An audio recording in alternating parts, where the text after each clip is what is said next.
This is Hidden Killers Week in Review. A look back at the most prolific stories of the week. Every day is just one heartbeat away from a headline. This is Hidden Killers with Tony Brueski, featuring retired FBI Special Agent Jennifer Coffindaffer.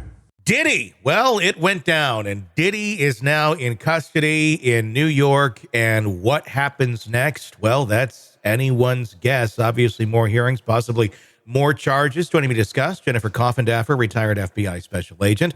Jennifer, were you at all surprised that it went down, this soon and kind of by surprise? Supposedly he was going to be turning himself in, but that didn't happen that way. Yeah, first of all, not at all from the surprise standpoint. Often we'll do that to sort of lure somebody so that we can keep track of where they are and then make a very safe arrest. Mm-hmm. It wouldn't have been a good plan to do it really any other way. First of all, just the manpower and time expended to find exactly where he was and then to go into a situation that they couldn't more control would have been dangerous under the circumstances. So I'm not surprised about that. My hat goes off to these HSI special agents. They did this really, really rapidly when you consider the amount of information they had to work with after those warrants. Yeah, and there's likely probably more to come on this case.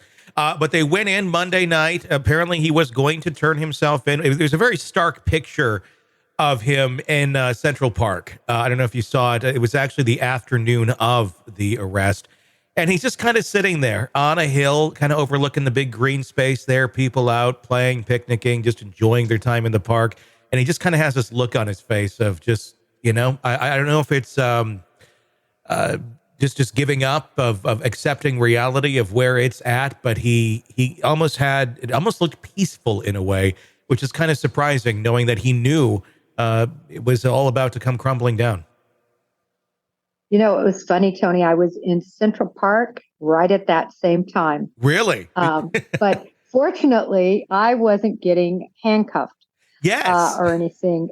So that's good. No, I was there. And I tell you, it's just a huge situation because I believe that so many people didn't believe anything was going to happen. You and I had many discussions on this. I had many discussions with Chris Cuomo. He was another one. He said, I just don't know that they're going to be able to put a case together. I'm like, Chris, the case is already together. Yeah. From the standpoint that the search warrants were done. The Bureau and the U.S. Attorney's Office would not have gone to those lengths if they didn't believe they had a rock solid case. They were just building upon the case that they already had built. And so, anyway, I know it's hard to believe because he's such an icon in some respects, or was a billionaire, mm-hmm. Pretty much self-made. And I just don't think anybody thought he was touchable, but he was very touchable.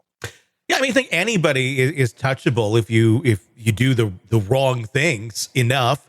I was going to say do the right things, but do enough of wrong things, you're going to. But look how long it took. Look how long he was able to basically live this life, even hint at it in public, in interviews, and his friends, associates, all kind of hinting at, we can't talk about what goes on at Diddy's house because it's so bad. And it's just, it's shocking because we were in a culture for so long where everybody was just like, oh, I bet that's really bad. I don't think anybody, I hope nobody really thought they thought to the extent of just how bad it really was that we're learning about now.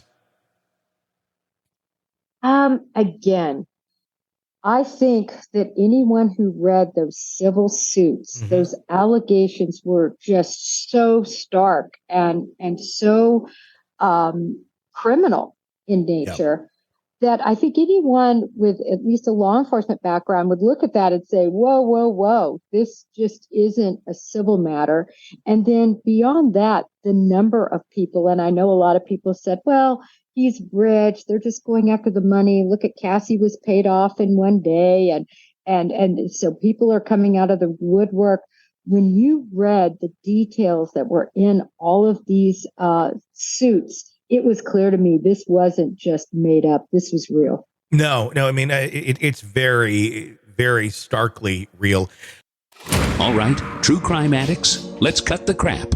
You're knee-deep in the gory details of your favorite podcast when suddenly a commercial hits like a bad meal. Seriously?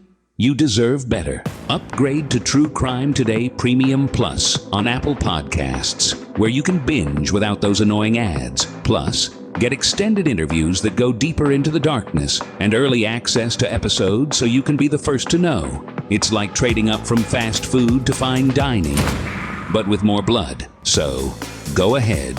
Search for True Crime Today Premium Plus on Apple Podcasts. Subscribe and feast on the good stuff.